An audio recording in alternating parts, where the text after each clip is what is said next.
Hello, my friends. All right, let's see if you got this right. So what did we have to do? Well, the first natural step was to go to our data preprocessing template to grab all the essential tools, which are indeed, well, the first steps of the data preprocessing phase. So let's do this. That's the first thing you were supposed to do. So I'm copying this cell and then I'm pasting it right here in a new code cell for importing the libraries. There we go. First step done. Now, to import the dataset, well, same, let's go to our data preprocessing template, which indeed is meant for us to be efficient. So I'm copying this and then we'll see what we have to replace. But once again, it is supposed to help you so that you don't have to do much. All right, so just pasted it. And let's do, just this for the last step of the data preprocessing phase, in any situation, regardless of whether or not is needed feature scaling. All right, so let's take that cell here and let's copy that right here in a new code cell. All right, so that's the first essential steps, which happen most of the time when building a machine learning model. All right, so now next step, what do we have to change inside this data preprocessing phase? Well, let's take it step by step. First step, of course, we don't have anything to change. Now let's see second step. Well, there you go. Of course, here we have to change the name of the dataset. It is not data.csv, but it is now social network ads.csv. So let's do this. Let's just replace this. That was what you had to do next.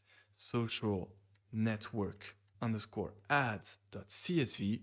And now, next question, do we have to change anything here? Well, of course, the answer is no.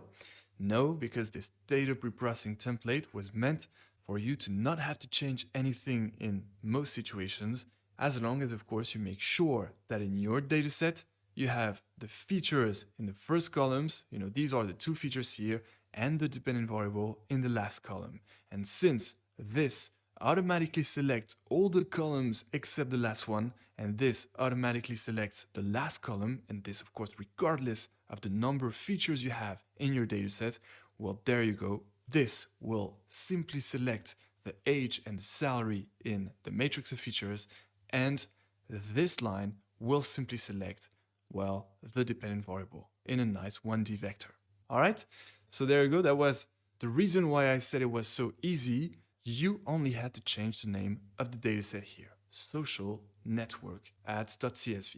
Okay, and actually speaking of the dataset, now that we have the code to import it, well, let's not forget to upload it in the notebook, because in this same tutorial, we will actually run these first cells. But before, let's make sure to finish implementing them. So here, we're connecting to a runtime to enable file browsing, and in a second, there you go, we should have the upload button.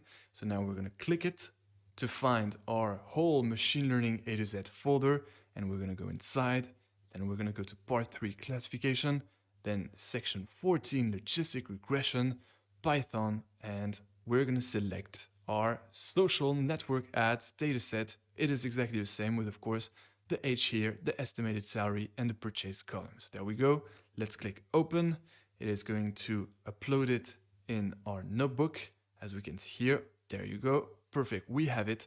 So now we're ready to import it. But first, I want to finish the implementation of this data preprocessing phase. So let's move on here to the next step, splitting the dataset into the training set and test set. And here, do we have anything to change? Well, there you go again. Of course, no, it is not compulsory to change anything here. This will automatically create your training set and the test set out of the whole dataset. The whole dataset composed of the matrix of features X and the dependent variable vector Y. We're going to do some prints, right, to show you everything, because then, the next step is to apply feature scaling. And before we get to this, well, I just would like to change something here, but again, that was absolutely not necessary. You could totally leave it like that, but I just want to change the test size, because since actually we have 400 observations in total, we have 400 customers in this dataset. Well, if we choose a test size of 0.25, it will be nice, because we will have actually 300 customers in the training set and 100 customers in the test set, right? We will have nice round numbers. So just exceptionally here, I usually recommend indeed 0.2 as a test size, but 0.25 is actually totally fine. we will have a nice training set of 300 customers and one nice test set of 100 customers. So there you go. Now we can move on to the next step, feature scaling. Okay? All right, so how are we going to implement feature scaling here? Well, there's nothing more simple thanks to our data preprocessing toolkit, which I've prepared here. And if you haven't, well, grab it in part 1, data preprocessing. And now in our toolkit, we're going to scroll down to the bottom to find that feature scaling tool, which is actually the last one. All right, here it is. That's feature scaling. So here we go. Let's grab it. You just have to grab the first cell implementing the tool. Now let's go back to our logistic regression implementation. Let's create a new code cell here for feature scaling and let's paste it right inside.